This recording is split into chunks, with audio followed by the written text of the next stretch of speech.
Seorang komandan Rusia tewas setelah mendapat serangan Ukraina yang melibatkan sistem roket artileri mobilitas tinggi atau HIMARS dari Amerika Serikat atau AS di wilayah Kursk pada pekan lalu. Menurut laporan dari akun Telegram pro-Rusia Doshe Spiona yang dikutip Newsweek pada Selasa 15 April 2025, serangan itu menargetkan pos komando Resimen Senapan Motor ke-30 Rusia dan menewaskan 7 orang, termasuk wakil komandan resimen, seorang perwira komunikasi, dan 5 tentara. Berita tentang serangan itu muncul setelah pasukan Rusia dilaporkan telah hampir sepenuhnya mengusir pasukan Ukraina dari wilayah Kursk pada Maret. Bentrokan sengit pertama kali meletus di Kursk yang berbatasan dengan wilayah Sumy di timur laut Ukraina musim panas lalu. Pasukan Kiev dengan cepat menguasai wilayah Rusia saat Moskow bergegas untuk mengerahkan sumber daya tambahan ke daerah tersebut dari wilayah garis depan di Ukraina.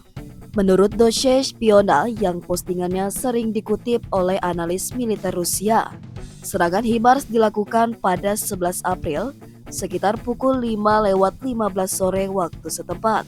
Militer Ukraina menggunakan HIMARS untuk menargetkan dan menghancurkan pos komando yang terletak di desa Guevo di distrik Suzansky Kursk menurut postingan Telegram.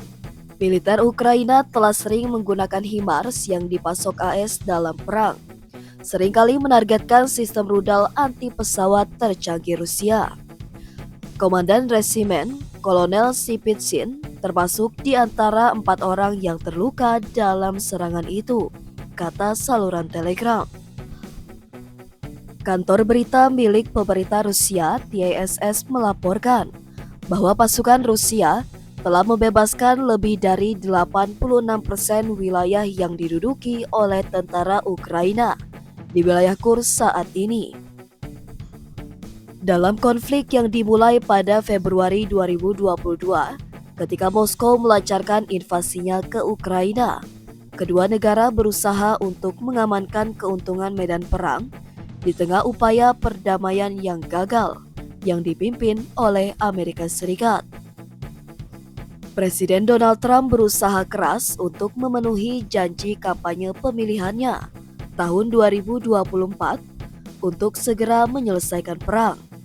Namun, Presiden Ukraina Volodymyr Zelensky telah berulang kali memperingatkan bahwa Presiden Rusia Vladimir Putin tidak akan berhenti di Ukraina. Zelensky mengatakan bahwa ambisi Putin melampaui Kiev dan memperingatkan bahwa serangan terhadap negara-negara anggota NATO dapat memicu perang global.